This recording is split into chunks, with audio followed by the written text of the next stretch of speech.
कहानी की शुरुआत में माइक टीवी पर आ रही उस इमरजेंसी न्यूज को मिस कर देता है जिसमें खतरनाक वायरस की चेतावनी दी जा रही थी। अनजान माइक रोजाना की तरह राशन खरीदने बाहर जाता है। सड़कों पर एम्बुलेंस की गूंज और सुपरमार्केट में मची अफरातफरी को वो मामूली समझता है। वो सामान लेकर अपनी बिल्ली के पास घर लौट आता है। असल में कार एक्सीडेंट में पत्नी की मौत के बाद सिर्फ वे दोनों ही एक दूसरे का सहारा थे। रात को उसकी बहन बताती है कि वायरस तेजी से फैल रहा है और उसे यूरोप चलने के लिए मना लेती है। अगली सुबह माइक एयरपोर्ट पहुंचता है, लेकिन तभी बोर्डिंग गेट का सिस्टम खराब हो जाता है और देश में कड़े लॉकडाउन का अलर्ट आता है। एयरपोर्ट पर भगदड़ मच जाती है।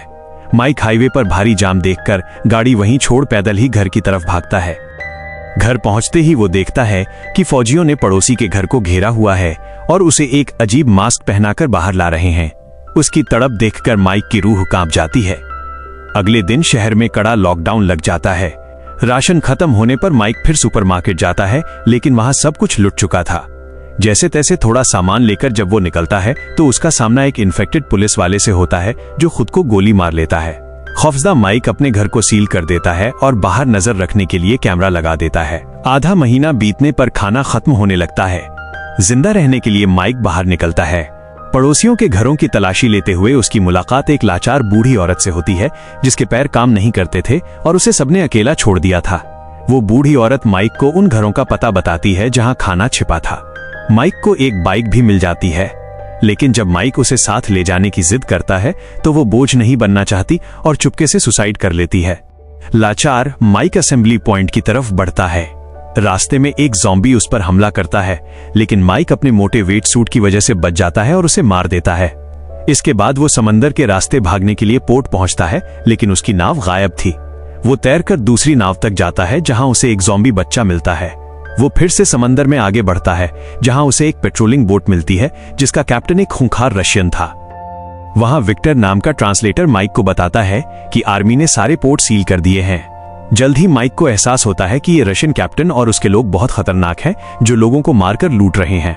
माइक वहां से भागने के लिए विक्टर को मना लेता है और बताता है कि पास के हॉस्पिटल में हेलीकॉप्टर है। रात को भागते समय वे पकड़े जाते हैं, लेकिन विक्टर बगावत कर देता है और वे गाड़ी छीनकर हॉस्पिटल की तरफ भागते हैं। रास्ते में ज़ॉम्बियों का सामना करते हुए वे हॉस्पिटल के ऑपरेशन थिएटर में छिप जाते हैं। वहां उन्हें 3 बच्चे, एक डॉक्टर और एक नर्स मिलती है। इसी दौरान माइक अपनी पत्नी के पुराने कमरे में जाकर उसके ब्रेसलेट को बेड से बांधकर उसे आखिरी विदाई देता है। अगली सुबह रशियन कैप्टन अपनी टीम के साथ वहां पहुंच जाता है। भागते समय डॉक्टर को एक ज़ॉम्बी काट लेता है, लेकिन वो बाकी सबको आगे भेज देता है। हेलीकॉप्टर तक पहुंचने के लिए माइक और नर्स ज़ॉम्बियों के खिलाफ एक मजबूत घेरा बनाते हैं। विक्टर हेलीकॉप्टर स्टार्ट करता है, तभी कैप्टन और उसके आदमी वहां आकर उन्हें घेरते हैं, लेकिन ज़ॉम्बियों का एक विशाल झुंड उन पर हमला कर देता है और रशियन गैंग का खात्मा हो जाता है। माइक और बाकी सभी लोग रस्सी के सहारे हेलीकॉप्टर में चढ़कर वहां से सुरक्षित निकल जाते हैं। दोस्तों, इस तरह माइक ने अपनी हिम्मत से अपनी और अपनी बिल्ली की जान बचाई।